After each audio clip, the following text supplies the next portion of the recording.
the deadline for the Department of Justice to turn over requested information about anti-Trump text messages to the Senate Judiciary Committee. The text messages were sent by former Robert Mueller team member Peter Strzok and are a powerful sign that Mueller's probe and other FBI investigations could be tainted by political bias. Senator Chuck Grassley has demanded that the DOJ explain both when it found the messages and how it has reacted to them. Will that information be handed over? So far, it apparently hasn't been, but the DOJ and FBI have repeatedly demonstrated that they consider these requests from Congress to be mere suggestions at best. Richard Goodstein advised Hillary Clinton's campaign in both 2008 and 2016. Richard, it's not a small thing when the people's representatives get flipped the finger by rogue law enforcement agencies, is it? Mark, can I just say you introduced me as a Hillary person. It must have really hurt when the Gallup poll said again that Barack Obama and Hillary Clinton were the most admired man and woman in the world. But let me answer your question. I'll give you that one. On the entire planet. Yeah, If only the Electoral College included the jungles of Papua New Guinea, exactly. She'd be sitting in the Oval Office My today. Sentiments precisely. I'll give you that one in the spirit of New Year commenting. Look, this whole business about Peter Strzok's text messages is yet another distraction. Donald Trump should thank his lucky stars that the FBI existed. He would not be in the White House but for James Comey having given his press conference on July 5th, sent that letter on October 28th, and making no reference whatsoever to what the intelligence community knew, which was that the Russians were trying to help Trump win. Nothing, not a word. So for him and, frankly, his party members now to be screaming bloody murder about the FBI, it's just a bit much. No, well, wait a minute. This guy Strzok, for example, he's got Senator Grassley has read this text message from Peter Strzok, who's a senior counterintelligence guy, even though he writes text messages to his sweetheart like a sixth-grade schoolgirl. It is a serious situation when the plain meaning of the text suggests that in Andrew McCabe's office, the number 2 FBI guy's office, they are talking about how to, in effect, interfere with the election to ensure that Trump doesn't become president. That would be bad if they were doing it to Hillary. It would be bad if they were doing it to Jill Stein. Doesn't that require an answer from these guys? They were saying that at a time when the FBI was putting its weight on the scales in favor of Donald Trump. Seriously, this is perverse. I understand, again, the walls are kind of closing in on Donald Trump with the Flynn plea, with the Papadopoulos plea. No. And seriously, look, Mark, I would say this. You know who said really bad things about Donald Trump? Marco Rubio said he was a con artist. Ted Cruz said he was utterly amoral and a pathological liar. Peter Strzok wasn't unique. And Trump said Ted Cruz's father was on the grassy knoll with Lee Harvey Oswald. That's just part of the give and take of politics. Well, put that to one side. What we're talking about here are policemen. We're talking about here, if Trump wants to accuse Cruz's father of being on the grassy knoll, that's one thing. When policemen are, as you put it, putting their thumb on the scale, that's quite another matter. Well, except it's belied by the fact that what the FBI ultimately did, they put its weight, the Comey press conference, the Comey letter, the non-disclosure of what the intelligence community knew about what the Russians were doing to help Trump. That's basically Trump's everything. That supersedes anything that Peter Strzok could have possibly. Incidentally, when Peter Strzok was doing interviews, Mark, he had other people there in the FBI. He didn't have any kind of solo opportunity to kind of move things one way or the other. Did he like Trump? No. A lot of people didn't. You said a fascinating thing there, Richard. What the Russians were doing to help Trump.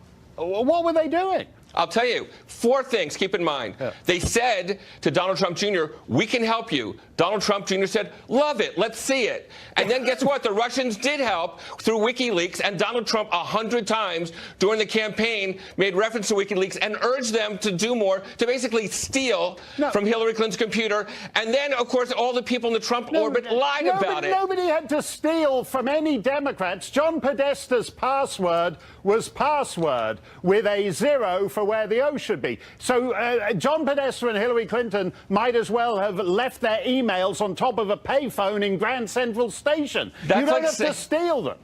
That's like saying that the Watergate break-in would not have happened had that lock been a bit more secure, that those burglars couldn't have quite cracked it had there had been a better lock. Come on, it was theft. It was theft. Come on here, Richard.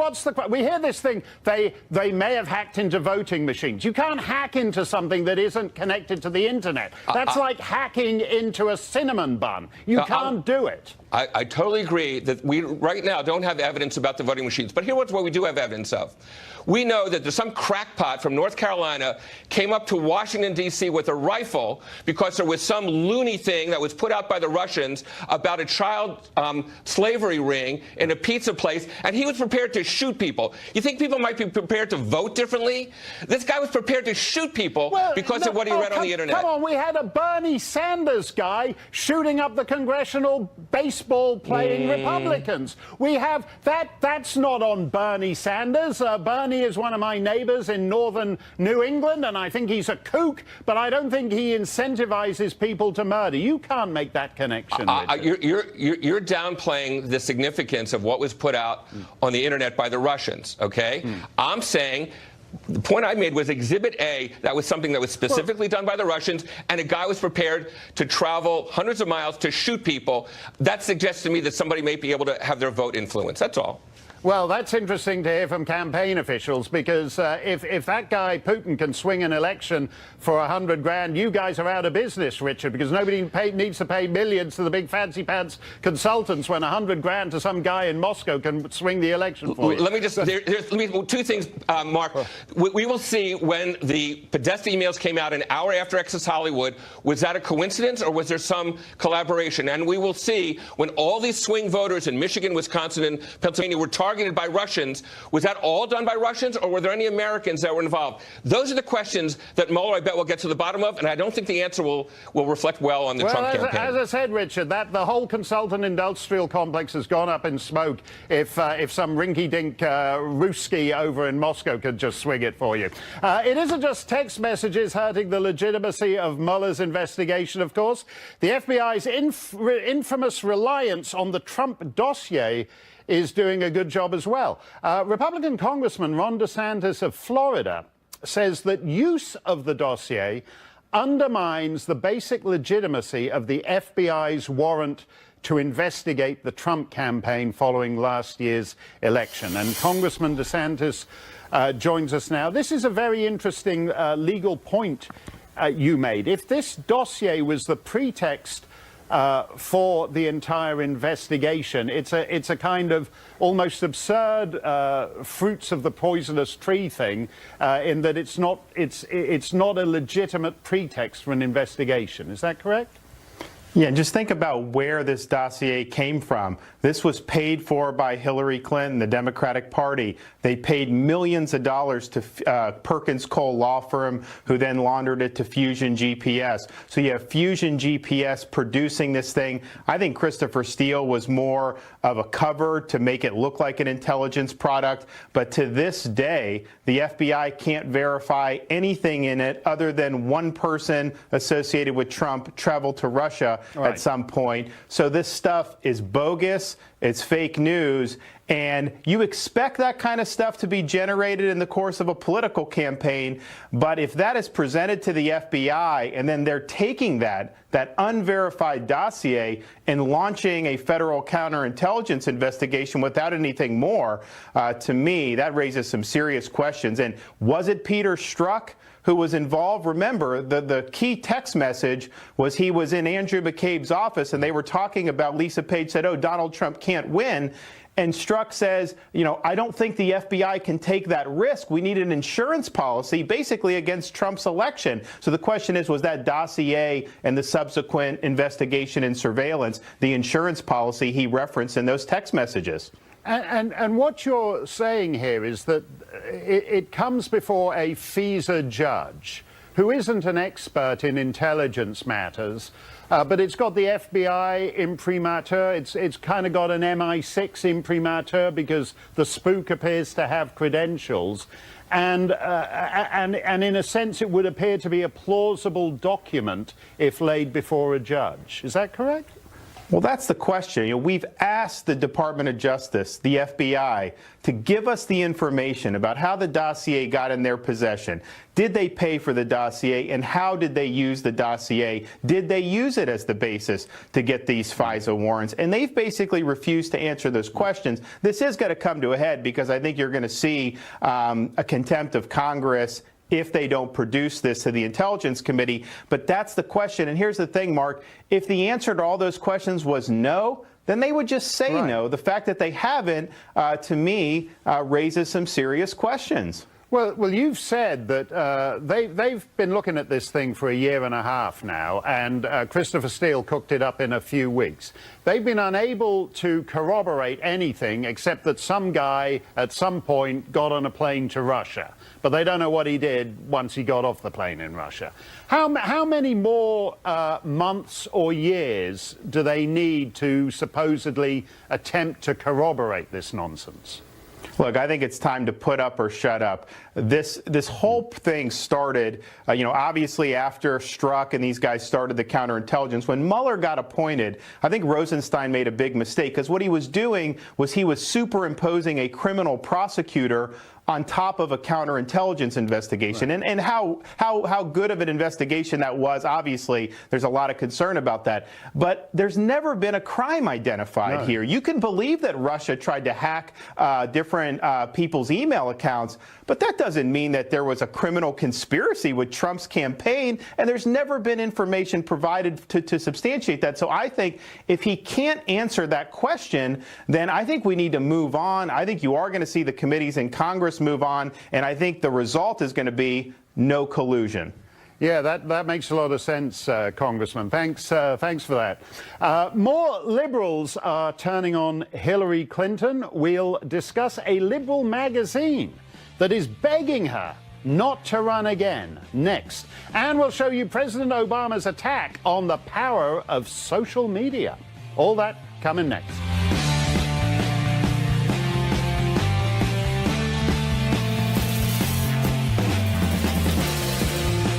Buckingham Palace looks like it would take a really long time to mow. Okay, fair enough. A lot of upkeep. Queen or the Queen? The Queen. Okay, good answer again. The Rock or Chris Rock? That's an interesting question. I like them both. Slip and slide or electric slide? Electric slide. That's my generation. Fantastic answer. And lastly, your last $5, buy a burger or buy a lottery ticket? It depends on how good the burger is. Wow. There's a guest host. As a matter of interest, Prince Harry and I are identical twins, separated at birth. Hard-hitting topics there. President Obama giving his first sit-down interview since leaving office. The former president giving that interview to His Royal Highness. Obama spoke quite a bit about himself, but he also took an indirect yet very clear shot at President Trump, blasting leaders, he says, are warping public discourse via social media.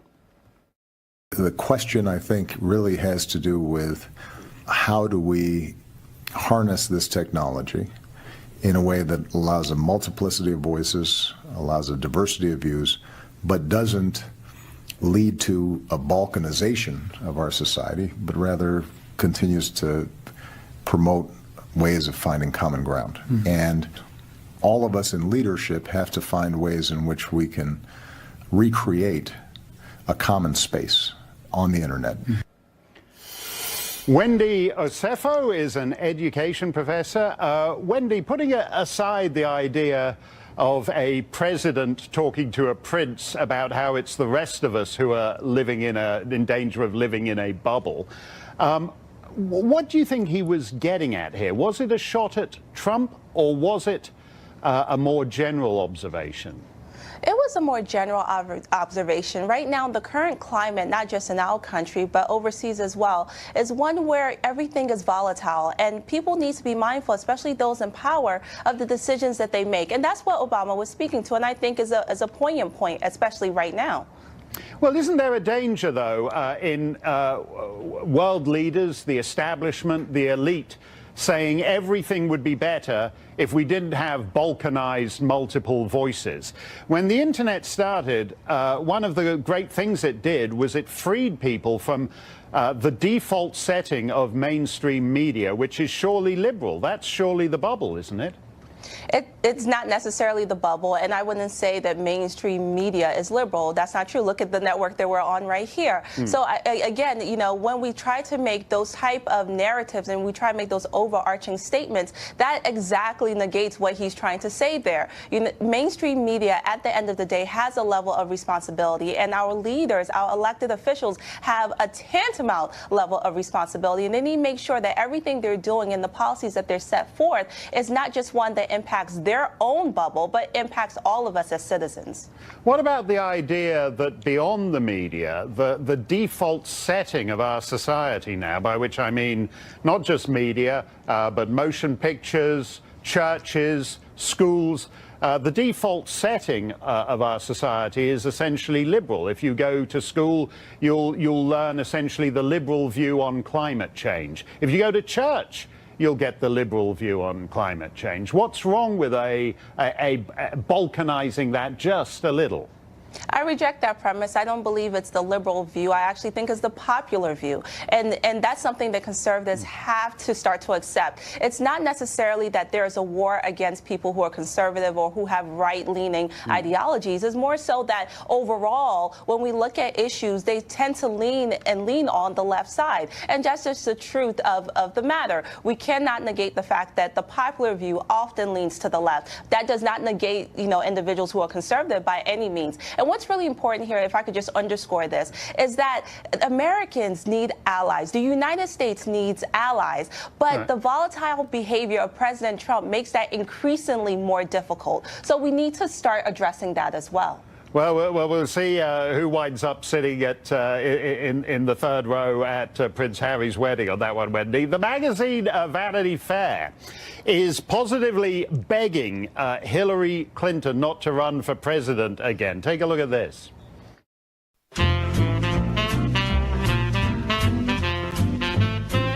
It's time to start working on your sequel to your book, What Happened? What the hell happened? Get someone on your tech staff to disable autofill on your iPhone so that typing an F doesn't become Form Exploratory Committee for 2020. You know, on Anderson Cooper, you were telling him about alternate nostril breathing. You seem really adept. You should try teaching a class. Take more photos in the woods. How else are you going to meet unsuspecting hikers? Take up a new hobby in the new year. Volunteer work, knitting, improv comedy, literally anything that'll keep you from running again. To finally put away your James Comey voodoo doll. Now, we all know you think that James Comey cost you the election, and he might have, but so did a handful of other things. It's a year later, and time to move on. So cheers to you, Hillary Clinton. Cheers to you, Hillary. Cheers to you, Hillary Clinton. I hope they didn't pay big money for those jokes. Wendy, liberals are going nuts over this. I mean, people are saying it's time to burn copies of Vanity Fair, that so-called progressives have no business telling an accomplished woman that she needs to take up knitting, that's sexist. But you do get the sense, though, that Democrats are moving on from Hillary. Yeah, I think Democrats are moving on from Hillary. I think that the uproar came because we have individuals who ran for presidency like John McCain, like Mitt Romney. And, you know, we did not see this type of uproar for them to leave it. This is a woman that, yes, she did not win the vote. Yes, we know that. She's not the president of the United States. But to use such language and say take up knitting, this is her life's work. She's the Secretary of State. She's the first female to run for office for a major political party. And then to say to take up knitting? No, she has built a body of work, and she doesn't have to be president, but she can continue to extend her political realm. Well, what's killed her? Is it the fact that in the midst of this book tour, Harvey Weinstein and Charlie Rose and Matt Lauer came along and recast her husband and their marriage in a new light. Is that part of the problem here? I don't think that that necessarily killed her because she didn't win the vote. It didn't help her by any means, especially that photo going around of her and Harvey Weinstein looking very, very chummy and comfortable. That didn't help her. But again, to sit there and say that she should take up knitting when she has done a lot in the political realm, it doesn't make any sense at all. Do you regret that your party, Progressive Party, wants to shatter the glass ceiling, as Canada, Britain, Australia, New Zealand, Germany, on and on and on have done, but it chose the wife of the previous president? Isn't that a little bit... You say she's an accomplished woman? She is. Her main accomplishment is that she was the wife of the guy who held the job before. You see, and that in itself is sexist, right? That's not her major accomplishment. She was the Secretary of State. She is the first woman to run on a major political party, and she got that vote. So that's not her major accomplishment, that she's the wife of Bill Clinton. By all means, no, she's done other things. Was she the best candidate for our party? No, she was not. However, to say that her major accomplishment was being a wife, that's what we talk about when we say sexism in the political sphere. Okay, I stand reprimanded, Wendy. I'll try to do better. France's government is scrambling to deal with a wave of migrants that has flooded its streets. Up next, we'll try to see what lessons the US can learn for our own migrant situation here. That's next.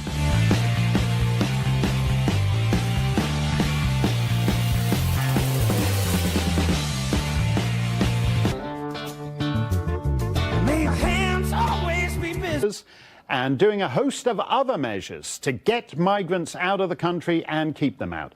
Does France have a lesson for America's own migration issues? David Tafuri is a former State Department official and advised the Obama campaign on foreign policy. David, it's always interesting to see how countries that have reputations as being more liberal and progressive deal with some of these issues. France expels 1 in 5 illegal immigrants. If Trump did that, he would literally be Hitler, even more literally Hitler than he already literally is, wouldn't he? 1 in 5 illegal immigrants get expelled from France.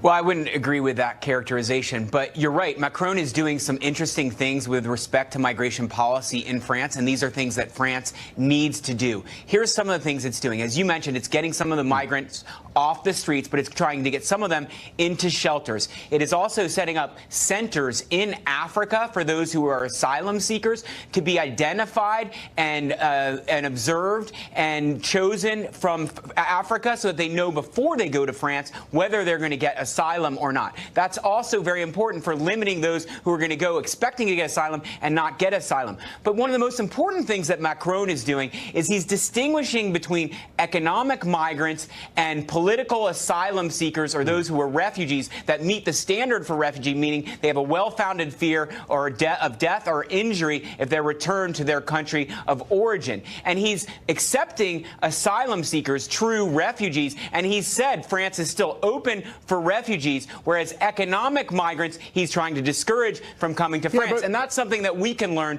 as well. It's something we should be doing, but President Trump has not made that distinction in his policy thus far. Well, no, because everyone knows that the refugee system and that status of a genuine fear of persecution is abused routinely in the immigration systems of the West. France is, if you go to Paris, for example, and you can go a couple of blocks from the best hotels, the Georges V or the Plaza Athénée, and you would think you were in a country and a city that has fallen apart. A beautiful city with streets piled with trash. The jungle camp at Calais that they shut down has basically moved to the capital city now. Is this not a warning of what happens when essentially you have let anybody who can walk into your country stay in your country?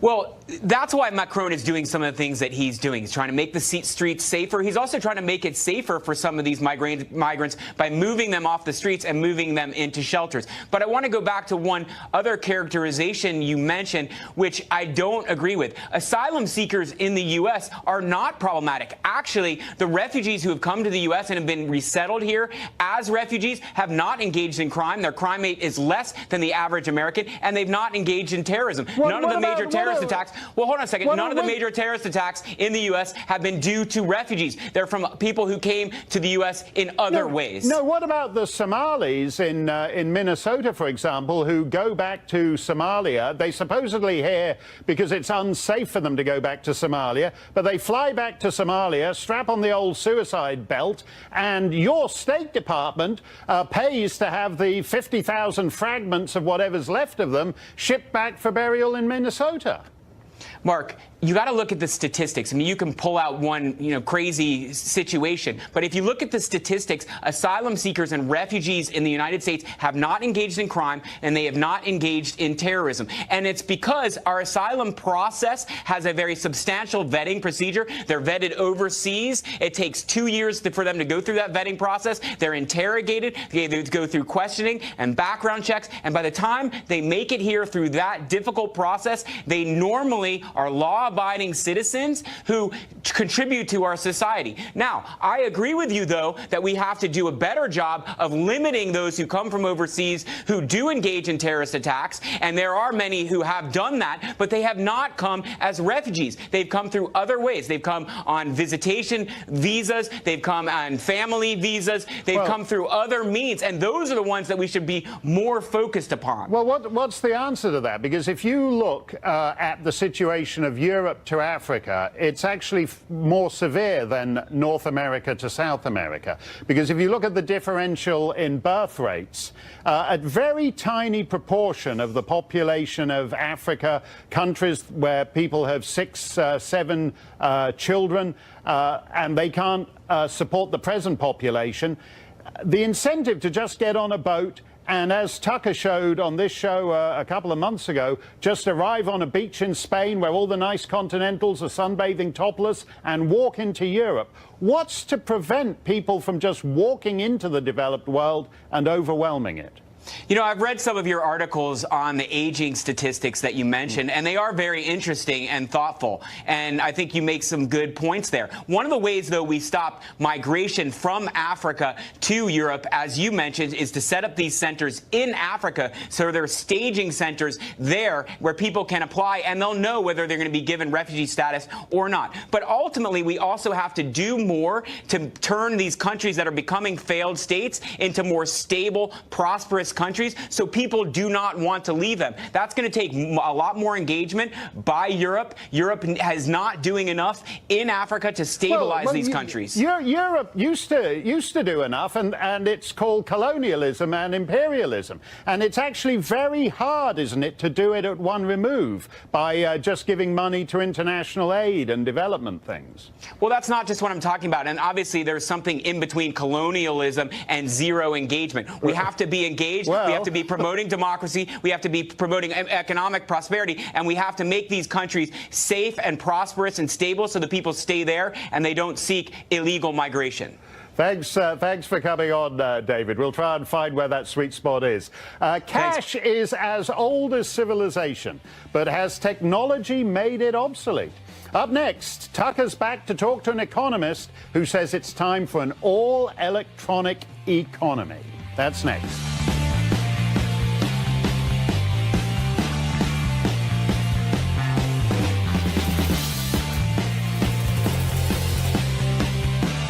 In ancient times, people used gold and silver coins.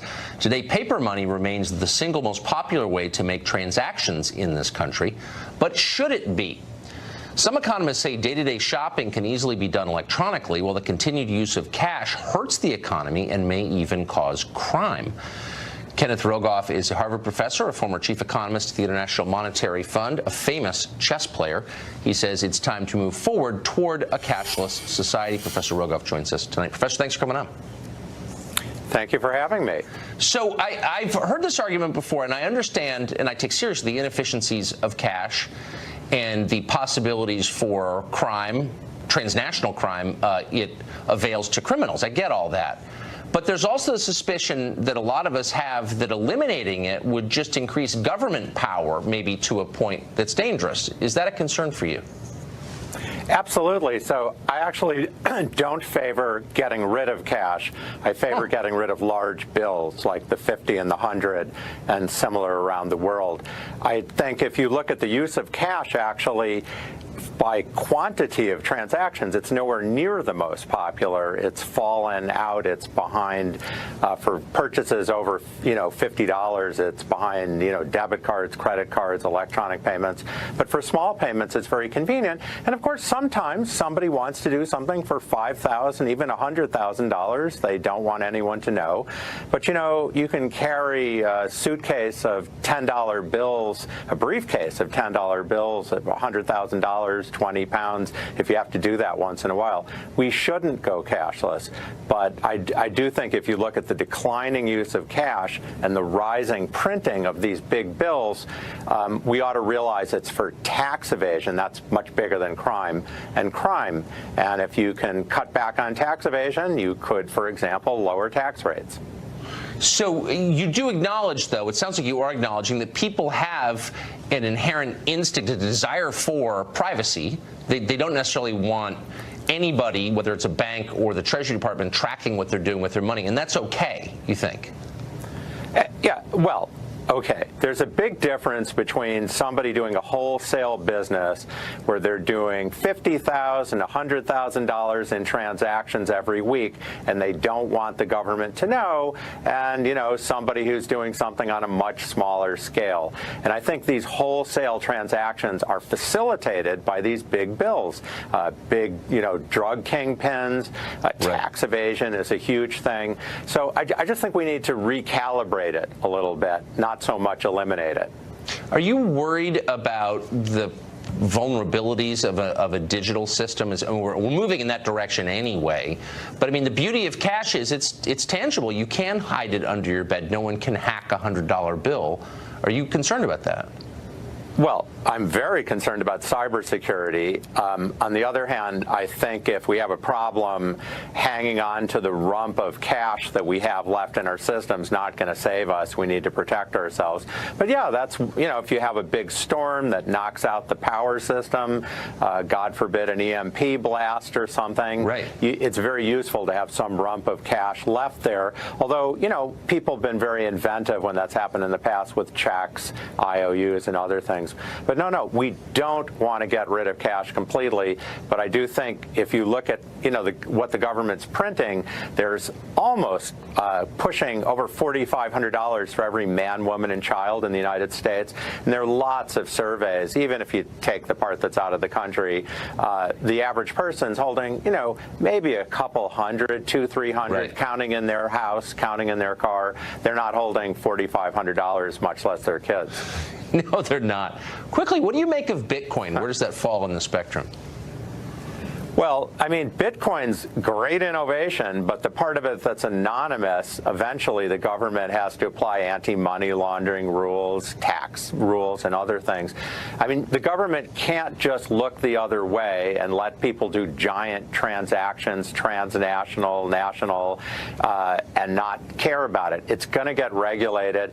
I think the long run, Bitcoin's great technology, but it's more likely to look like MySpace that lost out to Facebook than it is to look like the next big thing.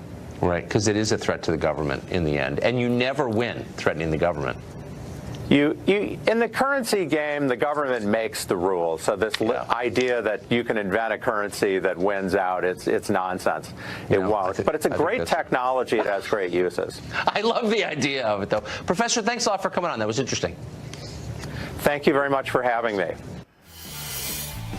The Winter Olympics are quickly approaching, and this year we may be seeing some transgender athletes competing. Will they have an unfair advantage? We'll talk to a transgender athlete next on Tucker Carlson Tonight.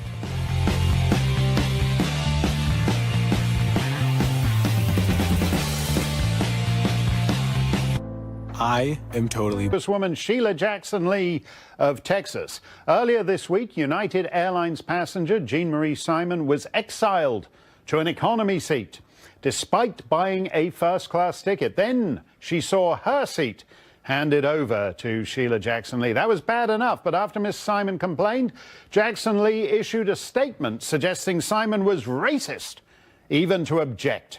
Needless to say, that's not true at all. It turns out Miss Simon is a human rights activist who spent much of her life campaigning on behalf of poor Guatemalans. Sheila Jackson Lee, meanwhile, has spent her life campaigning for re-election, playing the race card, and becoming a notoriously unpleasant airline passenger in the process. Who would you side with? The 2018 Winter Olympics in South Korea are just about a month away, and if any transgender athletes seek to compete, they'll be welcomed with open arms. IOC rules allow for transgender athletes to compete as their preferred gender. A biological male winning a gold medal in a women's event now seems a matter of when, not if. Joanna Harper is transgendered and an athlete, and argues that transgender competitors don't enjoy any advantage.